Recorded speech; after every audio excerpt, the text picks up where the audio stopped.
It started out innocent. At least, that's what I told myself. Lena had always been expressive, animated. She could tell a story with her eyes alone, and when she laughed, people noticed. That was one of the reasons I fell for her. So when she told me she wanted to take a part-time acting course in the evenings to scratch an old creative itch, I didn't blink.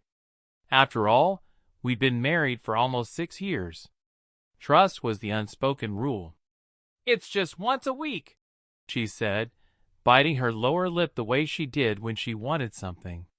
"I need something for me." I had no reason to say no. I worked long hours at the firm, sometimes late into the night. She'd been patient, always understanding when I came home after dinner or fell asleep during our movie nights. If anyone had earned a little personal time, it was her. So Wednesday nights became Lena's night out. She'd come home afterward, buzzing with energy, talking about stage presence, voice projection, improv warm-ups. I listened, genuinely happy for her at first. It was nice seeing her light up like that. Until it wasn't. The change crept in. Subtle, like the slow fade of a once vivid photograph. She became harder to reach. Her phone, once left casually on the kitchen counter, now traveled with her everywhere. Notifications silenced. She started wearing more makeup on Wednesdays. Sometimes, she didn't come home until past 10. I tried not to overthink it. Maybe she was just enjoying the course more than she expected. But then one night, I saw her in the living room mirror, rehearsing a monologue to herself, and she was electric. I hadn't seen her that alive in years. It wasn't until she said his name that my stomach turned. "Mark says I have a natural presence, that I should consider auditioning." "Mark? Oh, my teacher. He's done some off-Broadway stuff." That name kept popping up. "Mark said this, Mark suggested that." It was always Mark now, not the course. She started quoting him, laughing at things he said. He had become part of our house without ever setting foot in it. The final push came on a rainy Thursday morning, when I found her script binder on the couch, and inside, tucked between pages of highlighted dialogue, was a note. Handwritten. Folded. I shouldn't have opened it. But I did. "You have a way of pulling light into every room you enter. Let's rehearse privately next week. I'll book the Black Box Theater for us. Just you and me." M. My throat went dry. When she came home that evening, I tried to play it cool. Asked how the session went. She hesitated, just a second too long. "Good," she said. "Tiring." I nodded. Said nothing. But that night, when she fell asleep beside me, I lay awake, staring at the ceiling, my heart a stone in my chest. I started checking her messages when she showered. Her emails. I hated myself for it. But what I found made it worse. Weeks of back and forth with Mark. Some professional. Most not. One message stuck with me. "When I kiss you on stage, it never feels like acting." I confronted her 3 days later. She didn't deny it. Not really. Just looked at me with wet eyes and whispered, "I didn't mean for it to happen." As if that changed anything. I walked out before she could say more. I had no plan, no destination. Just keys in my hand and betrayal burning a hole in my ribs. I spent the night at my brother's. On the couch, staring at the ceiling while his cat kept watch from a nearby chair like a tiny, judgmental gargoyle. I couldn't sleep.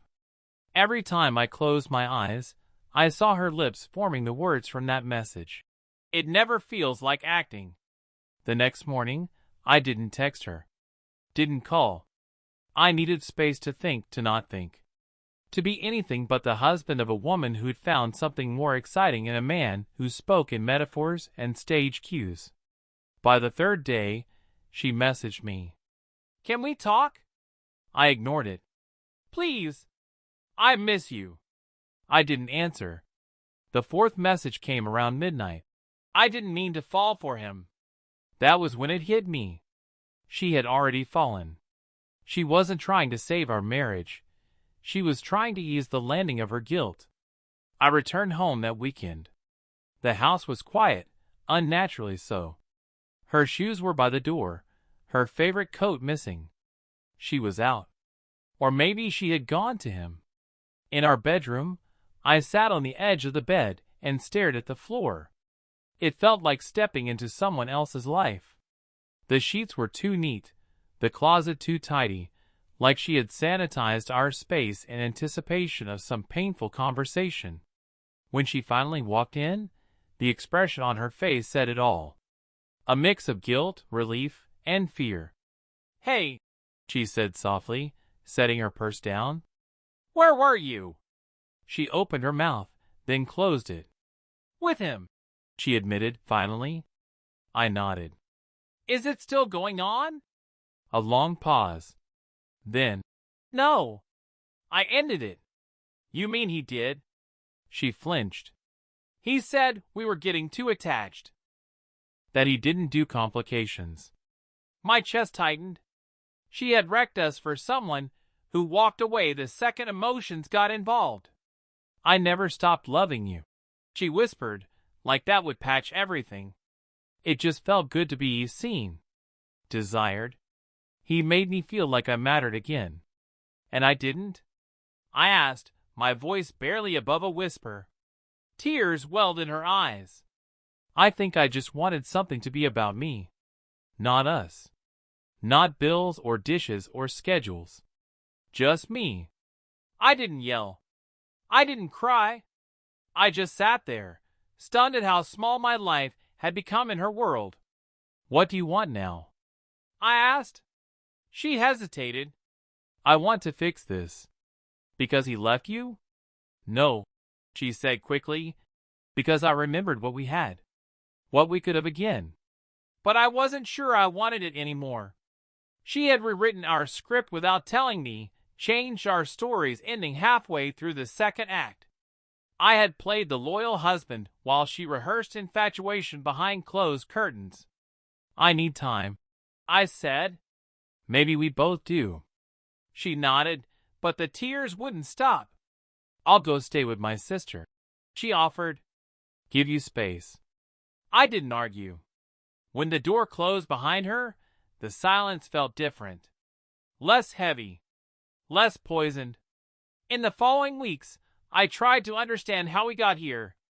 I remembered all the quiet nights, the laughter over burnt popcorn, the way she'd rest her head on my chest like it was her favorite pillow. I also remember the distance, the lies, the hunger in her voice when she talked about him. Sometimes, people don't cheat to find something better. Sometimes, they do it because they're afraid they've become invisible. Because someone new throws them a spotlight and tells them they shine. But that spotlight burns out. And when it does, all that's left is the wreckage behind the curtain. We haven't decided yet what we'll be. Whether we'll try to rebuild or if this was the final curtain call. But for the first time in a long time, I'm okay not knowing. Because now, the script is mine to write. Alone or otherwise.